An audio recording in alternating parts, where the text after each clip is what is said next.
और बात लमान बेटा मत जा बेटा हस्तिनापुर मत जा धर्मराज बोले चाचा हां कैसे नहीं जाऊं जी मोर भाई का इतना वर्ष के बाद मोला बुलाए हवे बुलाए है और एक राजा ने बुलात हवे हां राजा तो छोड़ दे एक भाई ला बुलात हवे और मैं नहीं जाऊं ना तो कहीं भैया और बड़े पिताजी का पूरा ना मान जाए हां मोला जाए तो लगी जाए लगी इधर बोले बेटा जा था तो जा लेकिन देखा संभल के रहे पता नहीं मैं कौन सी चाल चलने वाला है धर्मराज बोले काका ये चिंता मत कर हम ना पर आप संभाल लेबो ये कोई बात होकर चलते रह रानी द्रौपदी हां आके बोलती आई काका देखा मैं का प्रणाम करके बोले तुम कहां जा रहा हो कहां से क्या चला था तब की दाढ़ी धर्मराज बोले द्रौपदी क्या है ना हस्तिनापुर से देवता आए हवे हम ना पांचों भाई ला बुलाए हवे और ते एक काम ना कर द्रौपदी कि हम घर की हस्ती ना देख ले हम पांचों भाई मिल के आ जाते हैं क्या हुआ द्रौपदी बोली फिर बोली अच्छा एक दिन ते मोला शादी करके लाओ तुम ना ताकि मैं दिन भर चौपट चूल्हा सब काम ना करा फिर मैं बढ़िया घूम के आऊं बहुत अच्छा बात है वैसे तो ना ना इससे करतो मैं कभी नहीं दे लो और एक बार तो मोला नहीं ले घूमा सोच लो बहुत ना समय को क्या का करके राजी नारी से तो दुनिया हारी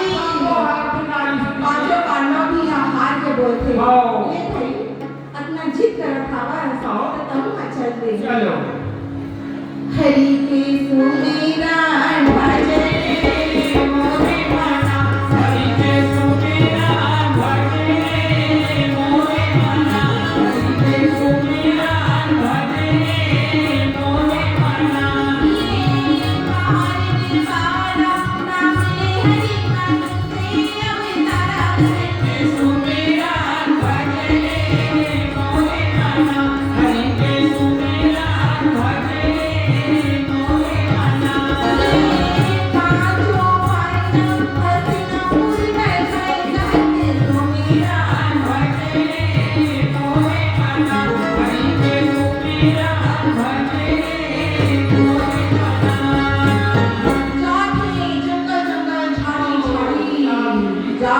आधा रास्ता पहुंच गए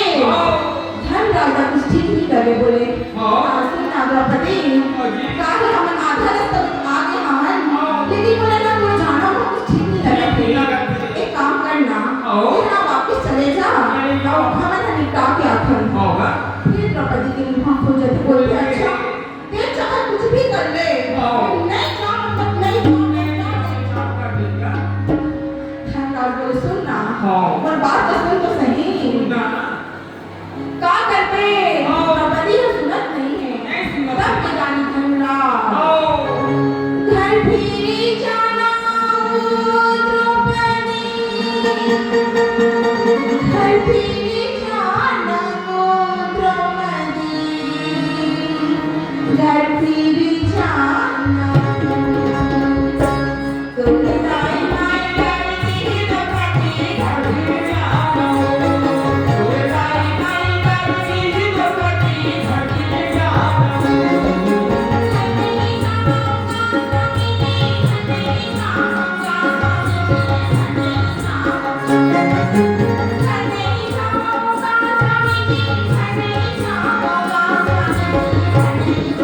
तोरे चरणों के दासी में मैं हूँ प्रभु जी घर नहीं आऊँगा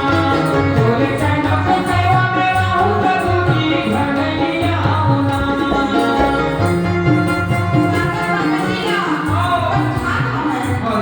कुछ ठीक भी लगा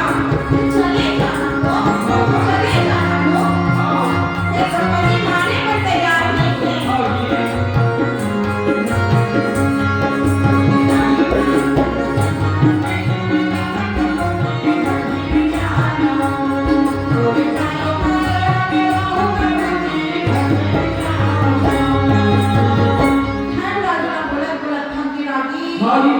द्रौपदी ने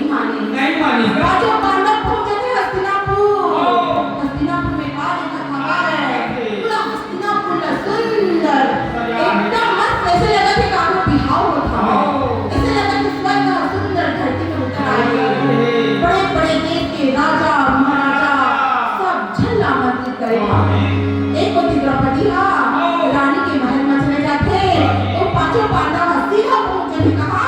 दरबार में जैसी दरबार में घुसत देखे दुर्योधन जे बैठे उठ के बोलते अरे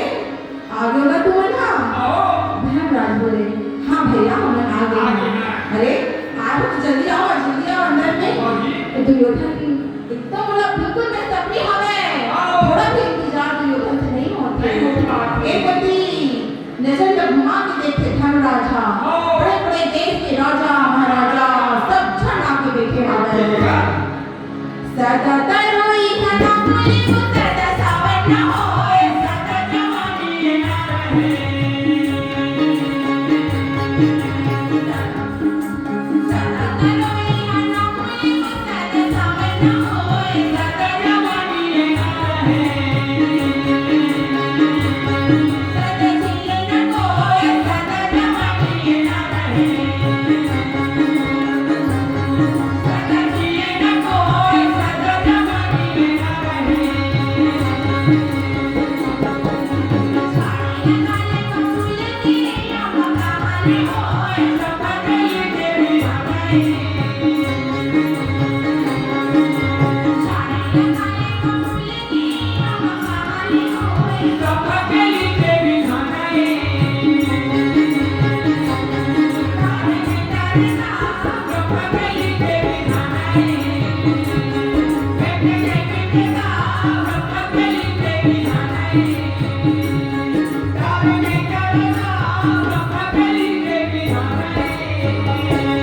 पांचों पांडव बैठ थे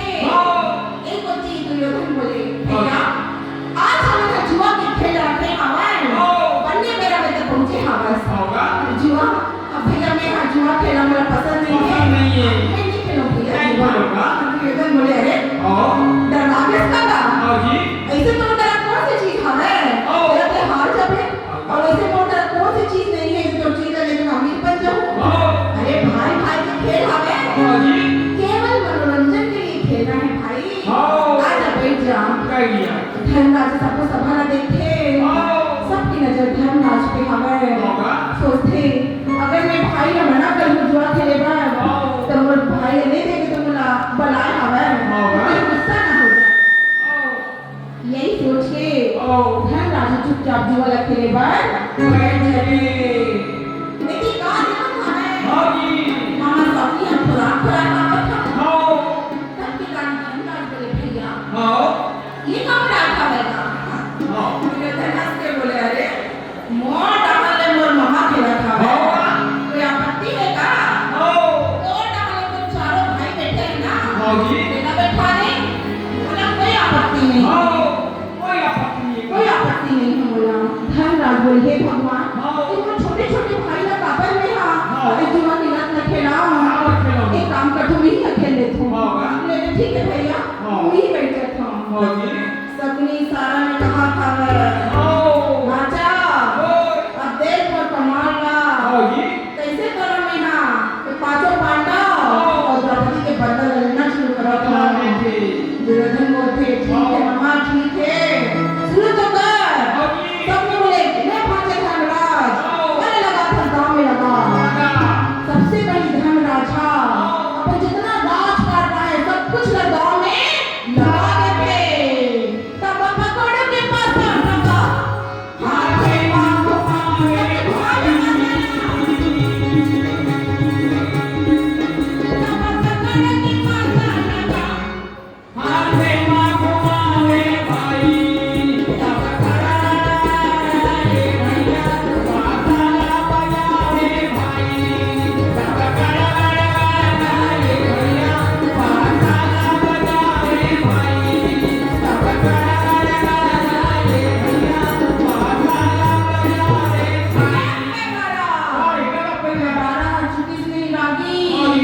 राजपाट काज सब कुछ हमारे